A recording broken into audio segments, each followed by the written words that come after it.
Bon, eh bien, Los Chavales, c'est vrai que ça sent pas très bon pour le Real Madrid. Une nouvelle défaite dans un classico décisif face au FC Barcelone.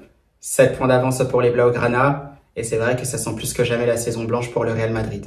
Buenas a todos y a todas. J'espère que vous allez bien. C'est Bakikouné des Madrid. On se retrouve pour une nouvelle vidéo à propos du Real Madrid et surtout de ce classico.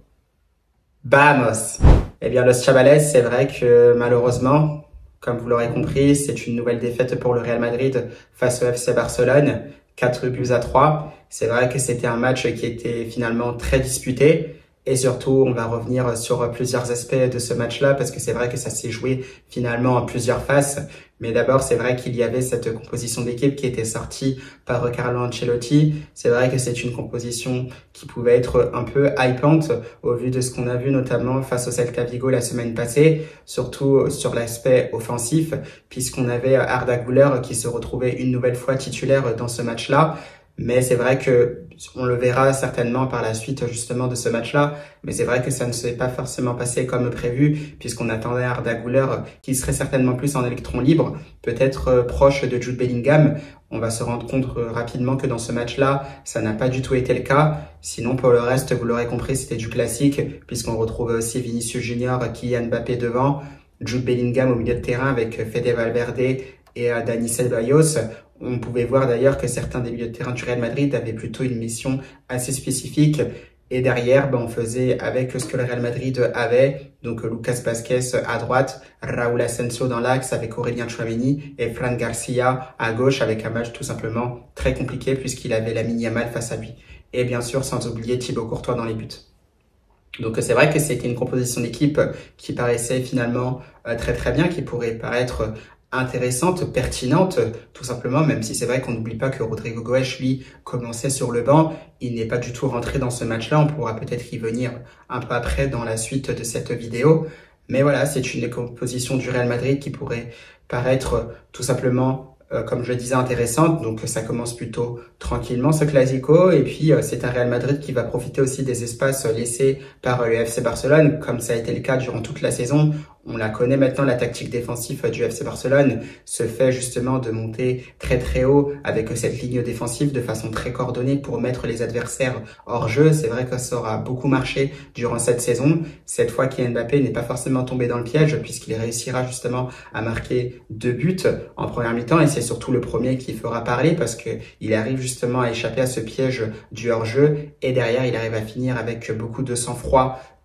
Cette action justement où il est lancé par Vinicius Junior, c'est le deuxième but plus précisément et c'est là justement où j'ai bien aimé parce qu'on attendait beaucoup plus de Kylian Mbappé qu'il fasse ses appels en profondeur. Là ça a été le cas, ça aura été réalisé à la perfection et justement là on retrouvait Vinicius Junior à la passe. C'est vrai que ce sont des actions qu'on aurait aimé voir beaucoup plus souvent cette saison. On l'aura vu sur ce classico là, notamment en première mi-temps où le Real Madrid arrive à mener 2-0. À partir de là on se dit finalement qu'on peut être bien. Mais c'est vrai que c'était sans compter justement les défaillances défensives du Real Madrid. Ça, on le savait. On savait que le Real Madrid ne sortirait pas justement de ce Classico sans encaisser de but. Il n'aura fallu justement que quelques minutes au Barça pour réduire le score par l'intermédiaire d'Eric Garcia. Et là, justement, on le voit puisque le Real Madrid se fait prendre en 2 temps. Une fois justement sur une déviation de la tête, je crois que c'est celle de Ferran Torres. Et derrière, c'est Eric Garcia qui arrive à bien suivre, qui est beaucoup plus dynamique, beaucoup plus réactif justement que cette défense madrilène et qui fusille Thibaut Courtois à bout portant. C'est vrai que là, ça peut agacer finalement, mais c'est un Real Madrid finalement qui depuis le début de la saison fait preuve justement de trop de défaillances défensives pour pouvoir s'en sortir. Et là, encore une fois, c'est le Barça qui arrive à profiter de cela. Égalisation.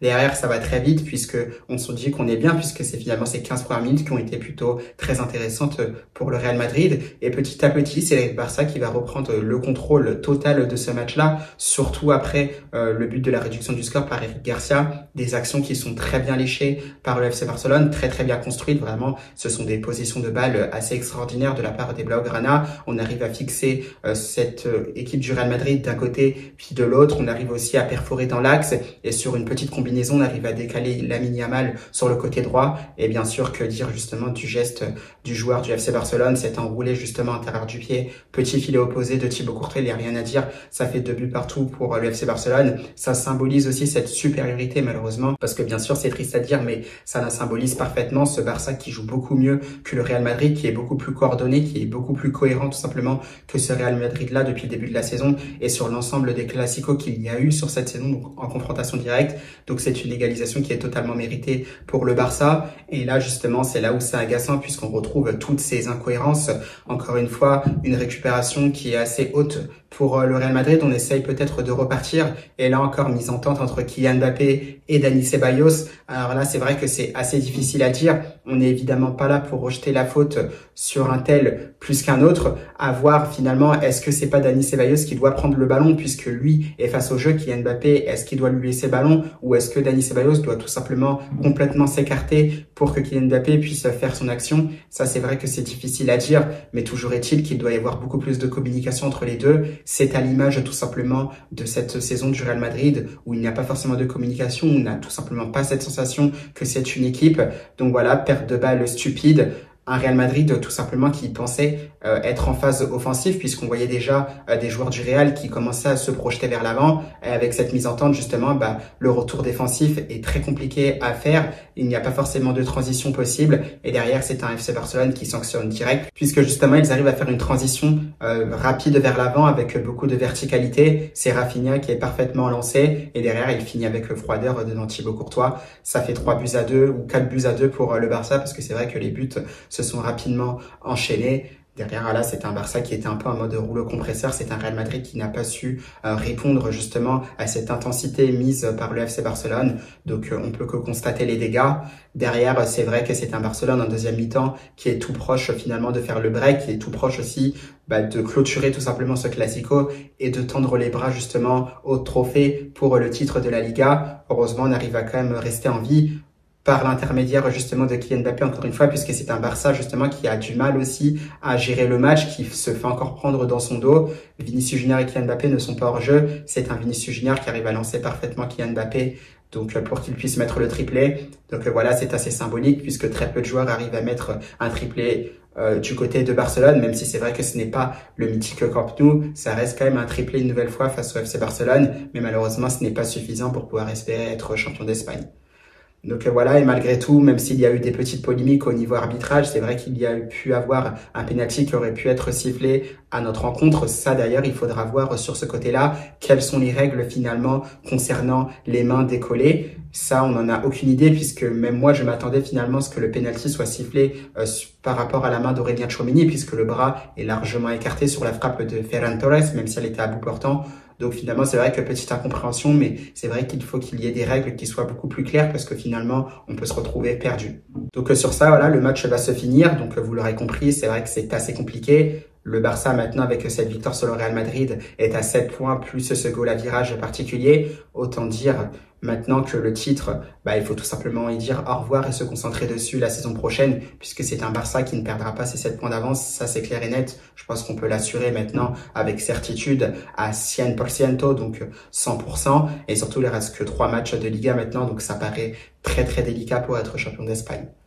Donc passer à autre chose et puis surtout pour revenir à ce Classico au niveau des performances, c'est vrai que la performance collective du Real Madrid reste assez mitigée, même si le début de match peut être assez correct, je pense. Bon, là c'est plus au niveau du doublé de Kylian Mbappé puisqu'il y a aussi cette passe de Vinicius Junior qui est parfaitement exécutée, mais c'est vrai que derrière on n'a pas forcément vu un Arda Güler. Je pense que c'était une tactique de Carlo Ancelotti, un Arda Güler qui était beaucoup plus à droite, qui passait beaucoup plus son temps à défendre, lui aussi d'ailleurs pour sa performance individuelle, qui avait du mal à garder des ballons. Il y avait aussi par moments des passes manquées, il y avait aussi peut-être ce marquage individuel et ces marquages individuels au milieu de terrain pour Valverde face à Dani Olmo et Ceballos, peut-être un peu plus sur Frenkie de Jong ou Pedri. Donc c'est vrai que ça n'a pas trop marché, ça manquait de beaucoup de cohérence et finalement c'est un Real Madrid qui est obligé de s'incliner, un Real Madrid finalement qui a pu faire ce qu'il a pu.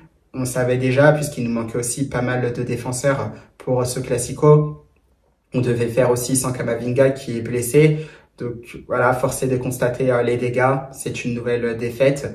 On a vu aussi l'absence de Rodrigo Goes qui n'est pas du tout rentré dans ce match-là. Il était malade la semaine dernière lors du match face au Celta Vigo. Il semblait qu'il était apte à 100% pour ce match-là. On va voir si Carlo Ancelotti a des explications par rapport à cela. Mais c'est vrai que par rapport à toutes les rumeurs qu'on a entendues, n'est-ce pas un signe finalement pour le départ de Rodrigo Goes à la fin de la saison?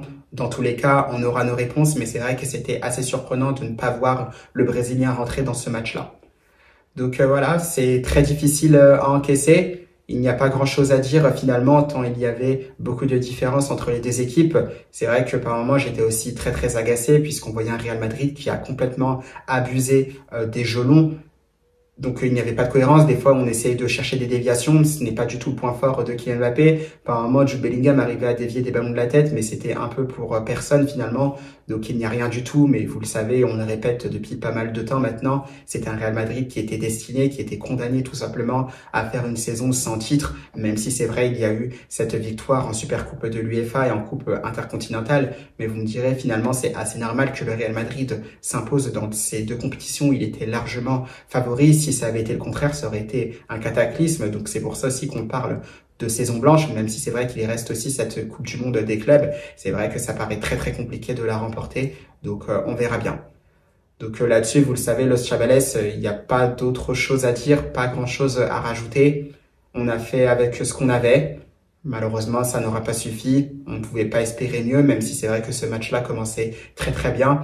Petite mention quand même à Kylian Mbappé qui aura marqué un triplé. C'est vrai que ce n'est pas donné de mettre un triplé face au FC Barcelone, même si c'est vrai que au niveau résultat, au niveau collectif, ça n'aura pas apporté grand-chose. C'est vrai qu'il faudra quand même souligner cette qualité à la finition pour le Français, même si c'est vrai qu'il est bien servi par Vinicius Junior pour le 3e but. C'est vrai que sa qualité de finition sur le 2e but notamment est parfaite. C'est vrai qu'elle est à souligner, parce qu'il arrive à faire un très bon appel, il arrive à temporiser pour finir comme il le faut face à Chesney, donc c'est vrai que c'est à souligner. Par contre, c'est vrai qu'à contrario, Vinicius Junior, c'est à l'image de sa saison, surtout après qu'il ait raté son ballon d'or, on ne l'a pas forcément vu revenir, on ne l'a pas forcément vu rebondir, et c'est vrai que ce match-là face au FC Barcelone, c'est le Vinicius Junior qu'on voit depuis le début de la saison.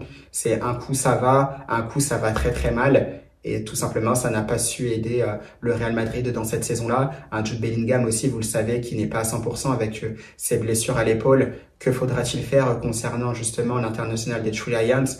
Une fois là, on le sait maintenant, cette Liga est perdue. C'est vrai que moi, j'aurais plus tendance à le laisser se reposer, à le laisser faire cette opération justement pour qu'il soit à 100% pour la saison prochaine. Pour la Coupe du Monde des clubs, le Real Madrid pourra essayer de trouver d'autres solutions en attendant le retour de Jude Bellingham, mais je pense qu'il est préférable de le laisser se reposer. Et en tout cas, pour Vinicius Junior, pour y revenir pour le Brésilien, j'espère que voilà, il reviendra à son meilleur niveau la saison prochaine. Moi, comme je l'ai dit, ça arrive justement de passer au travers de ces saisons. Je lui en veux pas avec tout ce qu'il a apporté pour le Real Madrid, surtout depuis qu'il fait partie des meilleurs joueurs du monde. C'est la première fois qu'il rate une saison. On va pas lui en vouloir. On espère qu'il sera beaucoup plus fort la saison prochaine. Pour le dernier Classico de Carlo Ancelotti, le tacticien italien a fait ce qu'il a pu avec ce qui était sous la main, tout simplement. Il a tenté des choses. Il est clair et net de préciser que les buts qui ont été encaissés par le Real Madrid, ce n'est tout simplement pas de sa faute, alors que pourtant le Real Madrid paraissait être bien en place. Il a tenté des choses justement avec peut-être des marquages individuels, des missions précises, notamment pour Valverde et Dani Ceballos. Ça n'aura pas marché.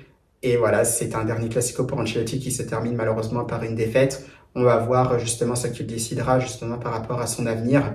Mais toujours est-il qu'il aura tenté des choses et moi c'est ce que je vais retenir. Je ne suis pas forcément là pour critiquer. Donc passons à autre chose et je pense que c'est ce qu'il y a de mieux à faire. Eh bien, Los Chavales, c'est la fin de cette vidéo de débrief de ce Classico. Bravo encore une fois au FC Barcelone pour cette victoire, pour tous les Classicos qui ont été remportés cette saison. Ils le méritaient davantage que nous, ça c'est un fait. Il faut être objectif là-dessus et il faut savoir le reconnaître. Maintenant, voilà, il restera quelques matchs. On espère que le Real Madrid les finira du mieux possible. Dans tous les cas, moi, je vous souhaite une belle fin de week-end. On se retrouvera peut-être pour d'autres vidéos, notamment celle du prochain match du Real Madrid face à Mallorca. Je ne vous garantis pas forcément une vidéo d'avant-match là-dessus, mais certainement une vidéo de débrief d'après-match. Eh bien, bonne fin de soirée à tous, surtout bonne fin de week-end et surtout à la Madrid.